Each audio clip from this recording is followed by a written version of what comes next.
Howdy Rockstars, Lid Shaw, and welcome to Recording Studio Rockstars. In this video, I want to introduce you to Nacht, if I'm pronouncing that right, from Native Instruments. It's part of their Play series of instruments that will open up inside Contact 7 or Complete Control, which is how I'm using it right now. So let me give you a quick introduction to what this does and then kind of walk you through how it functions a little bit too. I've been diving into it myself and getting to know it better. So if you open up complete control here, you'll notice that I've got the instrument already open, Nacht. Over on the left here, you'll see it's part of the Play series. And then you have a series of things you see on the screen, including sound, where you can control the fundamental sounds that make up the instrument, the effects area where you can add effects to it, a sequence area where you can add some sequence control, and then macros, which represent these 6 knobs down here at the bottom. And then you also have things like balance and volume, and then a little dice image on the bottom right that lets you roll the dice and create random different instrument sounds. But let me show you first by taking you to the browser area, where you can see I've got Nacht selected here as the instrument, and then it shows you all the different patches that are available that you can load up. One of the cool things about using Complete Control as the shell in which to load the plugin or the instrument is that it integrates with the Complete Control series keyboard over here. And you can't quite see it on the camera, but I've got screens here that will let me do things like flip through the browser myself. And when I rotate the knob on the keyboard, or come up here with the mouse and select different things, it's going to audition the sound and give us a little bit of a sample of what that sounds like, which is really handy when you're trying to flip through these really quickly and find out what you like. So let me just click on a few random ones here. We'll go down here to bell tower. There you go. You got a bell sound that you can use. Clowns are funny. And as you can see, you've got a ton of different sounds here. Okay, so let's open up this preset right here, the first one. So if you double click on it, you hear a sample of it, and then it pops open. And now we should see all the elements of this particular preset. And if I was to reach over and grab one of these macro knobs, you'll see that it already automatically adjusts the corresponding macro knob. I've got these 6 down here that are on the Complete Control keyboard. And then on the left, I have one called Layers, which you see what it does there is it switches between these 2 layers. You have 2 sounds in every Play series instrument. You have the A layer and the B layer. And so you can basically just pivot between them, which is cool. And then on the right, this one is really crucial, is you have a volume. So you can always grab this volume, because what happens is you open up a preset and some of them are louder than others. And the very first thing I find I want to do is grab a fader or a volume knob and be able to bring it down. So if I was to go through here and just adjust some of these macros on this sound, you'll probably hear some differences.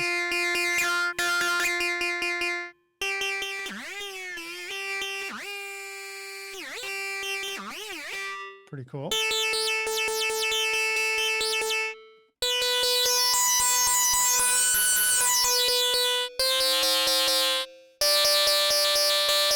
And then Nacht, of course, is one of these instruments that's intended for doing a lot of techno beats and stuff like that. It's a lot of distorted, sort of aggressive, cool sounds. It's a variety of stuff too. And it gives you different instruments as well, so that you can load in, bass parts and lead parts and pads and things like that. But it's generally there's a lot of sort of deconstructed sounds that would be cool for doing techno stuff or electronic music. And then when you think about these macro buttons here, usually with each preset, these are programmed and designed so that they do something cool for that preset. And now you can create your own too. And let me show you to begin with how this stuff is put together. So if you go to sound here, well, before we even go there, let's just look at this. You'll notice that there's an A area and a B area, and those are the 2 different layers that are represented by this balance knob down here at the bottom. And if I was to click on these guys, if you clicked on the right or left arrow, it's just going to take you to the next sound source alphabetically. I think it's all alphabetical right there. And then if you click on the search button, you'll see that there's a bunch of pages. So you'll notice that when I click on that, it opens up the menu for the A layer sounds. And then it's alphabetically. You've got amplified, attack, bad, blue, clean. You know, it just goes on and on right here down through the menu. And then you've got a whole 1, 2, 3, 4. Yeah, so 4 different pages worth of sounds from A to W, and they're all interesting and cool sounds. And if we wanted to audition them and be able to see what we think, then let me show you how we would go about doing that. So first we might do this. We might turn off the effects. The sequencer is off. So we've just got our raw sounds. If you click on this sound tab, it takes you inside there too, where you can also look at it. But let me do this. In here, actually, I could probably do it on the face of this as well. Just by clicking on the letter here, it enables or disables that layer. So here we are in the A layer, and I've got, right now there's nothing on, look. If I play that, no sound whatsoever. If I turn on A, we should just get that one A sound. Although it may still be affected by these different macros. So let me turn all those down so we've kind of got an initial starting place. And then click on this guy, and we're going to hear some of these different sounds really quickly. Check one more thing. If I go into the sound tab, you can also see if some of these other things are turned on, like the filter and other modulators and things like that. So let's go back to A, and we'll pull up the first one here, amplified, and hear it. There, now you can tell it kind of sounds clean. Let's see if any of these macros are still affecting it. No, cool. It sounds like maybe they're not linked to anything at the moment because they're probably, we disabled the effects and the filter section. So now we're just listening to these different sounds.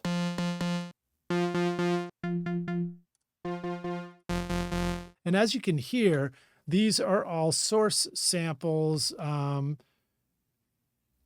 that are in the genre of techno. You know, they're synth sounds and other things that would potentially work for that genre.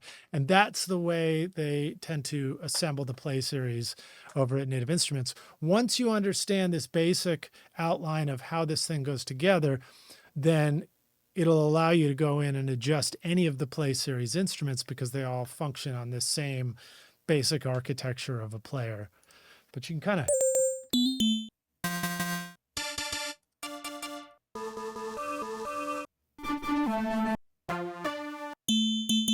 so it's pretty cool. So you got a whole bunch of source sounds.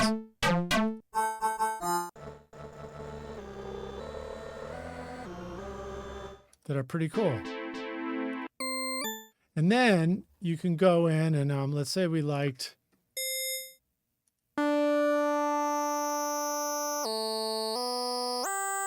so let's say we like that one. Then you can go in and add a B layer too.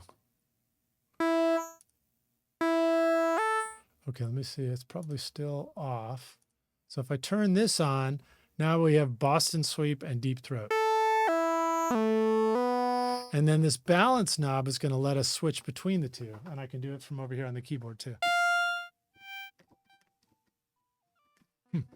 So we don't really hear much on that Deep Throat. Let's see if there's another reason why that is down. Okay, the filter was on, right. And this, you can turn off these layers over here too. See, A, layer B. So now we can hear layer B.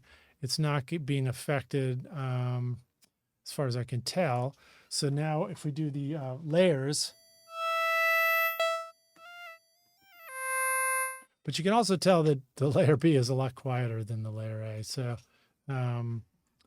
let's see if the velocity would have an effect on that at all. Okay, we're still hearing A, so I'm gonna go all the way to B.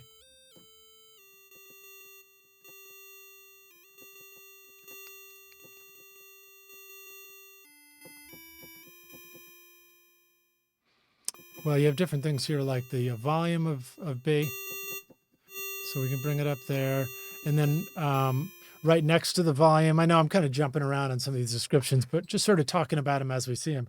Right next to the volume, you have this line here, and that represents the velocity. So when you're in this section, in the sound section, all these, you click on one of these guys over here, whether it's the modulation envelope, the amp envelope, the LFO1, LFO2, or velocity, or aftertouch, or mod wheel. And then these little sliders show up next to different parameters that let you know which parameter is going to be affected. So velocity, typically next to the volume, you'd want to be able to have like velocity sensitive notes. So quiet ones are quiet, loud ones are louder. See? So that's what this slider means over here. So this one, you just, if you max that out, that means it's going to be the most velocity response. And so you can also adjust that layer right here. Let's go back to A. Let's balance it. I just hit command click and that just zeroed it out. So it's 50-50 now. But we can.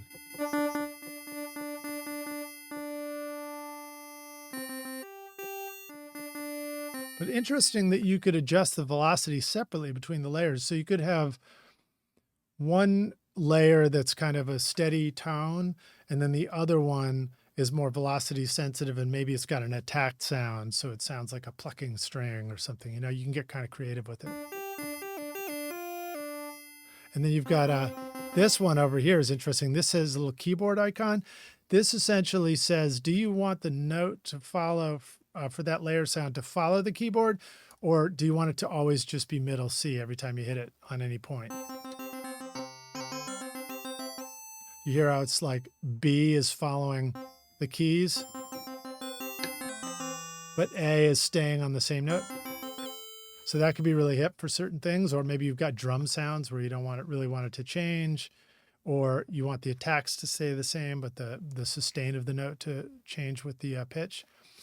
Now let's go through some more of the sound area, and then we'll just kind of flip through these different parts. So here we are on layer A. You've got your sound selection right here. Again, there's the magnifying glass for pulling up a variety of source sounds. You've got this keyboard icon I just showed you about. You've got a transpose where you can change the pitch of layer A. Let me go turn off layer B, so we're just here in A. Then you've got a tuning one for fine tuning.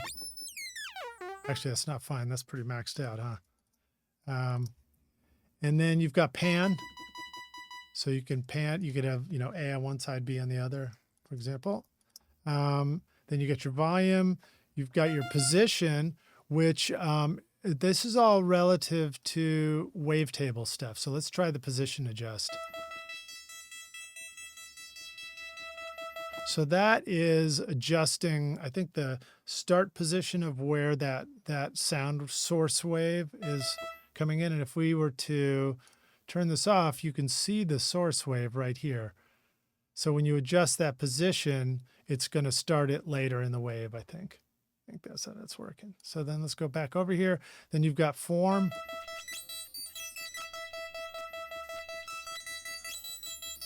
I'm not sure exactly what that does. Let's see how that changed it. Oh yeah, it really changed the look of this wave a lot. I wish we could see both at the same time, but I guess you can't. So then you've got warp.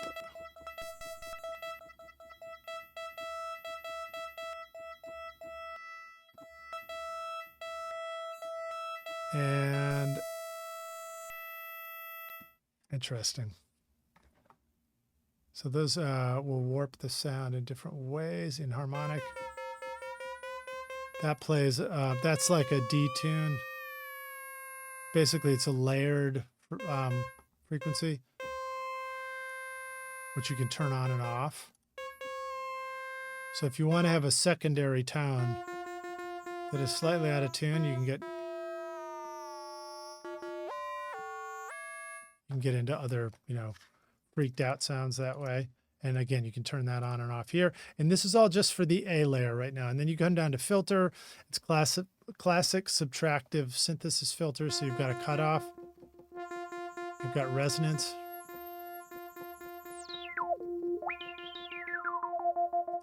And then you've got your different filter characteristics, you know, whichever ones we want. Key track.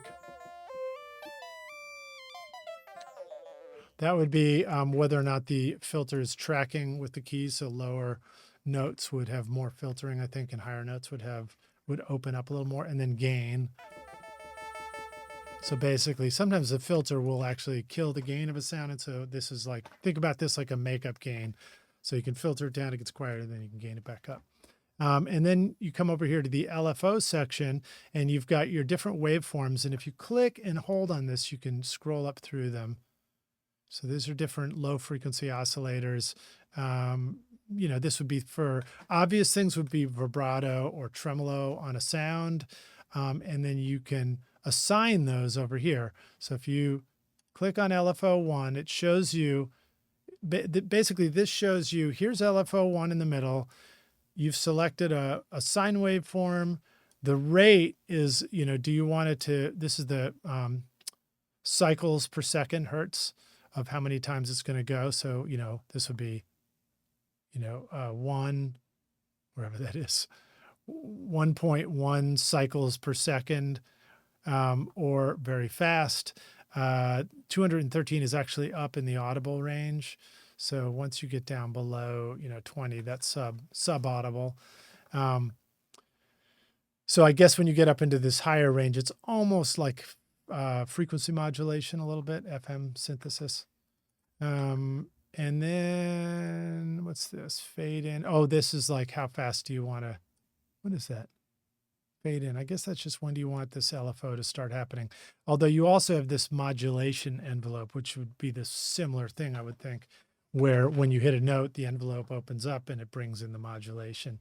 But you also have this, you click on this note here, and it's going to lock the modulation to the session tempo, which in this case, since I'm just inside the Complete Control app, that would be up here. But if you were in a DAW, it would be controlled by your DAW. So put it back to 120 here.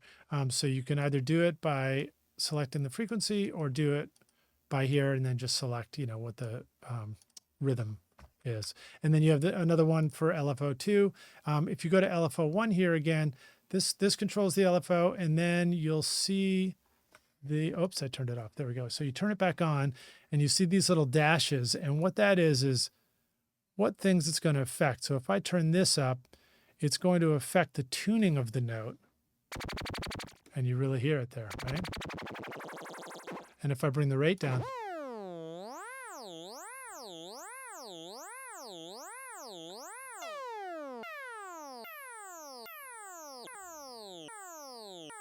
let's try the fade in here.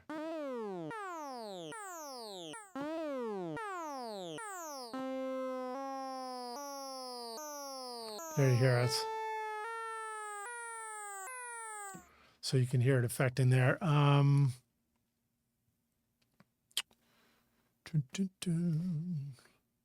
I'm sorry. I was saying modulation envelope is affected to LFO1. That's not really entirely true. Modulation envelope is its own envelope that can be controlling any of these things over here. But this LFO1, any of these knobs that have a slider, now you can hear it's going from right to left. If I bring that guy back down, or you can do the other way. How do I zero it? Okay, just again, command click on it, it'll zero it. Position, formant or form. I don't know if form means formant. It doesn't quite sound like it. A formant, of course, is like the voice. It's like, it's in a high voice or a low voice. It's sort of this like filtering.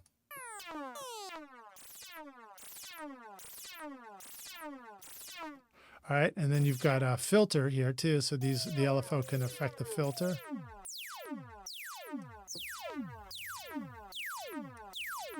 And if we speed it up.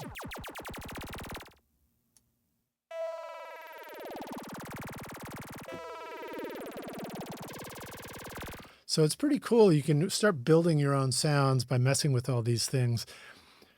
you know, it probably makes it a whole lot more fun to make music. It's fun to flip through presets, but I always find it can be a little overwhelming because you're like, each one sounds so massive and cool on its own. Maybe it evokes a particular song idea, but then you're like, when you go to the next overdub, you're like, how do I make this next thing fit? So that's where this comes in handy when you start adjusting your own sounds. If we keep going through here, LFO2 is going to be the same as LFO1. It's just another low frequency oscillator. Go to velocity. That would be, again, how hard you're hitting the keys and what things can be affected. So if you look over here, it will let you adjust the volume of the note. It'll let you adjust the filter, the cutoff filter, the resonance. That's all I see right there so far. Then come to aftertouch. Aftertouch would be you play a chord and then you press down afterwards. So it's after you played the note, you can kind of be more intense, and that can make, you know, that could do a cool thing like you've got a string part and then you push into the chord more and it makes the strings louder. So it can be part of an expression that will control things like the tuning and the volume. Seems like what I just said, right? So it sort of makes it sound a little more intense with volume. The mod wheel is this over here next to your pitch wheel, and you can adjust what things it's going to affect. So let's say we'll play. So that's pretty cool for making adjustments there. And then since we're already here talking about the mod wheel, the complete control has this cool slider touch strip too, which is another MIDI controller. So if I wanted that to control something, I could actually come over here. Let's take this acid size. Let's see if that does a cool thing or not. Yeah, so that's affecting some stuff. Right click on this, learn MIDI CC automation, and then I just adjusted, now I just connected it by sweeping on this sliding MIDI controller, and that'll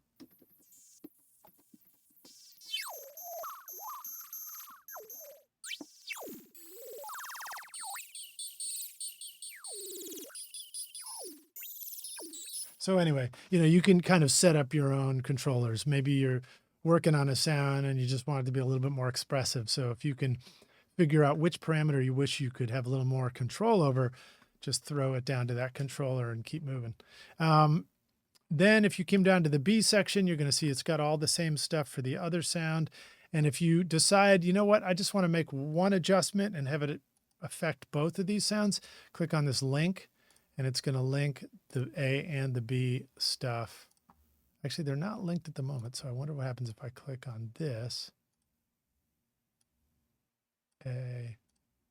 Okay, it looks like once you adjust a parameter, then it links the A and the B for that parameter. So if you link it after you've got settings on A and B, it leaves them alone for a lot of the parameters. You see they still jump around. But as soon as you go adjust one of them, like warp here, then you go to B and they're matched. So that's cool. Now let's move over to the effects section. I'll show you what's going on. Now you'll notice the effects section is 6 different effects. And you have an EQ, and you'll see EQ A and B. So what this is if you were to turn all these off, then you're essentially, oh, and then the effects area is off in general. So now I'll turn it on. Let's see, did I turn them all off? Is that how it works? Yeah, okay. So right now I think everything is off. I mean, I'm still hearing the stuff that I did and the modulation and all that. So that's fine. But go back to the effects, and you've got 6 different slots. Each one of these slots has access to all these different effects. You can do none. You can start out with an initialized area. In fact, let's do that. Let's just clear effects chain. There, now the effects are gone. And we can add our own. So if you come here, you've got the A layer and the B layer. You can add an EQ to the A layer. You know, it's just what is it, a 4-band EQ. So it's 2 sweepable. It's a low frequency shelf and high shelf. You can switch those onto bell, or you can do sweepable mids and affect them with EQ. Great. I'm sure that's handy when you want it. And then come over here to the first effects unit, and we'll kind of see what kind of options we are. So we've got another equalizer if we want on the whole sound. You've got a filter section, again, that's similar to what we had back over here in this filter area down below. It's just another filter across the whole sound. Then you have compressor, which gives you things like basic stuff. You've got different styles: enhanced, pro, classic. I don't know if these are probably just tones. Threshold, ratio, attack, release, output. You also have bus compressor, which is, I guess it's a stereo one, so it's a little more like if you just wanted it across a whole sound, similar to a mix bus compressor. Then you've got, I guess, high quality mode. This is maybe more of a oversampling feature. I guess feedback compressor. I don't remember which ones are feedback compressors, whether it's VCA style or maybe like 1176 FET style. But I think that's what it's referring to. And so you've got input, ratio, attack, release, makeup, and output. And then you have Supercharger GT, which is a Native Instruments, very cool, like in-your-face compressor that's been around for a while. And then they're just, including it here as this compression effect you can use. It's got a few more things, stereo or mono or dual mono, detector, sidechain detector.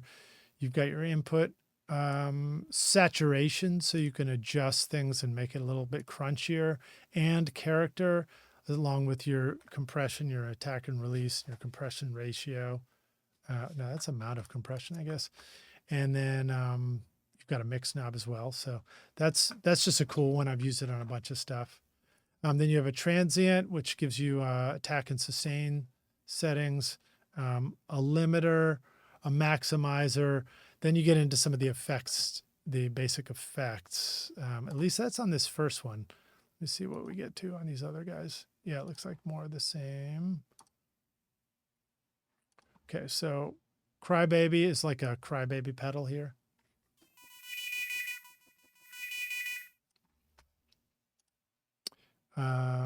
Cat.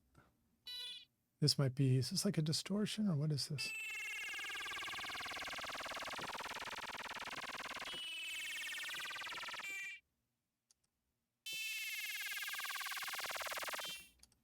I can't tell if it's on.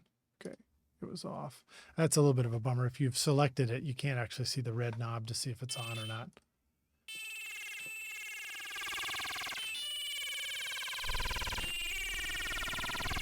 I think this is basically just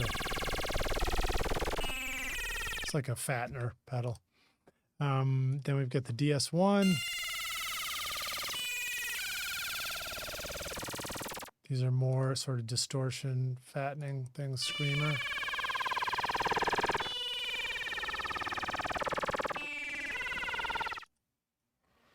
Dirt.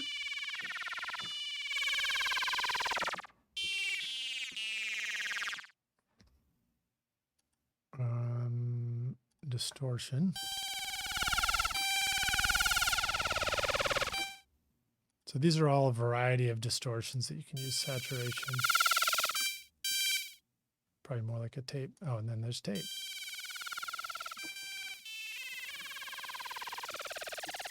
So this is great. So you could really go in here and find the kind of stuff that you might do with plugins when you're actually mixing the song. You can just create it in the sound. So you can give things kind of like a retro lo-fi vibe right here. You can do tape warbles.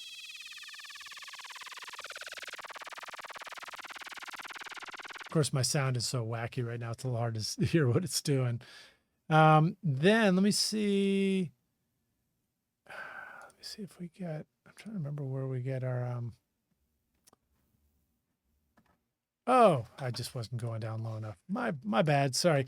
If you just keep going down the list here, then you get a bunch more distortion things. And then we start getting into, wow, this is quite a variety of distortion options. Then we get into the effects kind of stuff like chorus. Kind of, let me pull up a different preset so we're listening to something that's a little more interesting. Now, remember I was telling you about the dice here? If you click on this dice on the bottom right, it's going to randomize a bunch of stuff. It randomizes your A and your B, randomizes all your macro settings. I don't think it changes your effects, and it doesn't change your sequence, which we haven't gotten to yet. But and then we haven't gotten to the macro section either. Lots of stuff to talk about, but let's just keep going with the overview here because these effects are cool. And also it's just fun to just listen to this stuff. So you've got plates, reverbs, delays in here too. Boy, I lost my volume.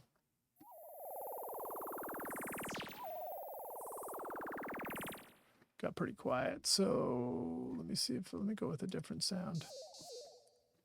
There we go. Okay, so turn off the delay.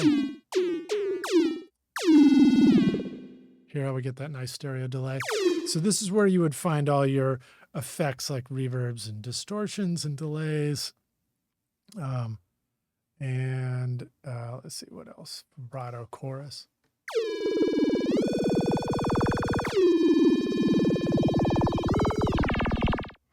All right, so let me just jump to this last section or two here. And this is the sequencers, the next one up here after effects. And it lets you do things like create step sequencers, 16 steps.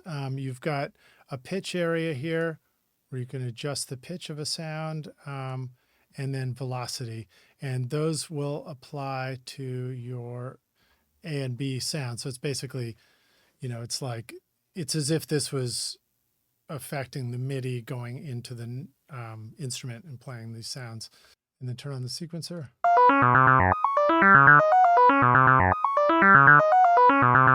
So it's got all the typical sequencer things like your rate here. You've got a swing. You can adjust which step you start with. So you can start on the first or a later one. You've got the root key. You've also got scale. So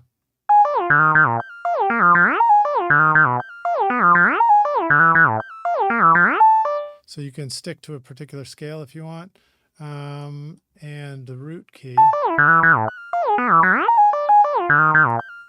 And then if you come over here to the macros area, these are your different macros. So 1, 2, 3, 4, 5, 6, which are your 6 knobs as well. And if you double click down here, you can change the name of the macro. So I could call this Lidge, put Lidge 1. And so you can name your own macros, and then you can zero out all the things that, here, let me go to Lidge 1 here. You can zero them all out. There's probably a reset button here somewhere too. You can do initialize on the macro and not assign them to anything. So right now, Lidge 1, if I adjust it over here, you see it adjusts the knob down below, and it takes it sweeping through this setting from the lowest amount to the maximum amount, which is adjustable here too. You can draw your own shapes, and you'll notice it's flipping through all those shapes, which could be interesting in certain circumstances. The stair step shape, I don't really know what the difference is between that. They look pretty similar to me. And then you can come over here and you can do initialize, which is 0 to 100. And it gives you other options like reversing them and doing a mirrored macro and stuff like that. And basically it's just like, okay, what do you want this to do? Then you've got a minimum and a maximum. So, I see the min, instead of being 0, it adjusts it to 29 there or up to 60. So there you go. You do your min or your max. And then now we'll get out of the macros area and we'll just mess with Lidge 1 here. We're going to leave macro. We're going to go over to, we'll leave sequence too. We'll go to effects and we will let it adjust something in the effect. And let me see if I remember how to do this. I think if we hit option, then it makes this blink. And if we do bit depth, then it assigns that to that. And now if I adjust macro 1, you'll notice it's adjusting that area. So if I also do this and sample rate, now it's adjusting, I believe, both of them. There you go. See how that works? You also have a minimum and a max amount right there for those macro assigns. But if you X that and then click that, did that remove them? Nope, they're still attached. So let me see. Let me option click this and then exit and still attached. So maybe in order to remove a macro, you have to come over here and click on it here to remove the bit depth and the sample rate for that macro. So maybe you assign it over here. I don't know if there's a way to delete the assignment. I'm not sure what it is yet. Shift option. I don't know. Anyway, so that's how you can assign your macros. You can just come over here. Just click on it. I didn't even have to hit option. And then just come over here and pick one of these guys. And now it's assigned. Pretty cool, right? Now, let's say we, again, also wanted this to show up as MIDI controllable by a different controller. I can just come down here and click this controller after assign. And interesting that it is not doing those anymore, but it's doing that. Macro. Now, if I click on these guys,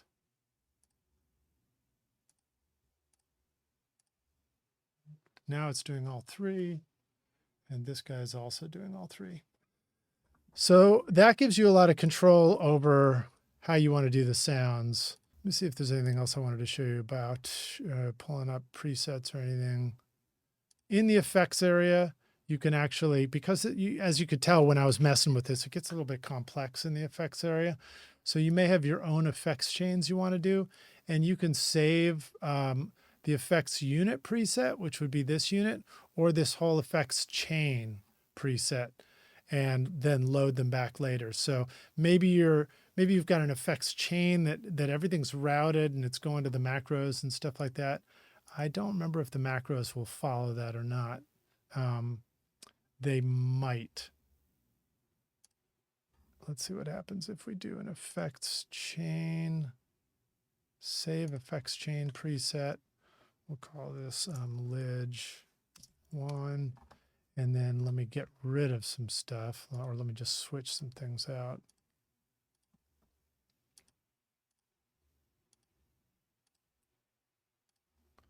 And then let me also change a name here. We'll call this Lidge Rando. And then let me go load that effects chain preset that we did. And let's see which things it pulls back up. So it did not change the macros down below, but it did change the effects chain preset here. And let's see if the macro still, okay, so it seems to have broken the way the macro connects there. So you might have to be a little bit more, you might have to save all the connectivity of these sound, effects, sequence, and macros when you save an actual preset. So if I go here and let's say I wanted to save this whole preset, and I come up here, I can do a file, save as, and create the new preset. Let me open a different one. I'll open Lidge init. This is one where I zeroed everything out. And that does bring in the macros. It sets the sequencer. It sets the effects. I basically created a zeroed out thing so I could start from scratch if I wanted. So that's kind of a quick it's not that quick, but that's an overview of how this play series works.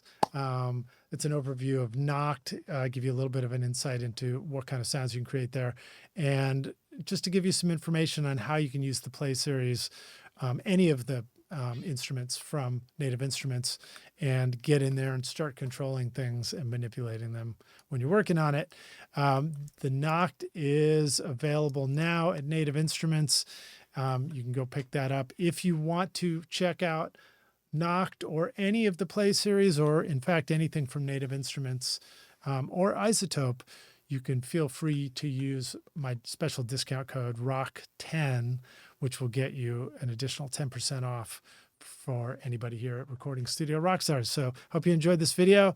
Leave a comment in, let me know if you think I'm showed you anything that was helpful, or if you think that I missed anything and got it wrong, or you want to add a comment in and let everybody else know how the functionality of this might work. And thanks for watching. We'll see you guys in the next video. Cheers.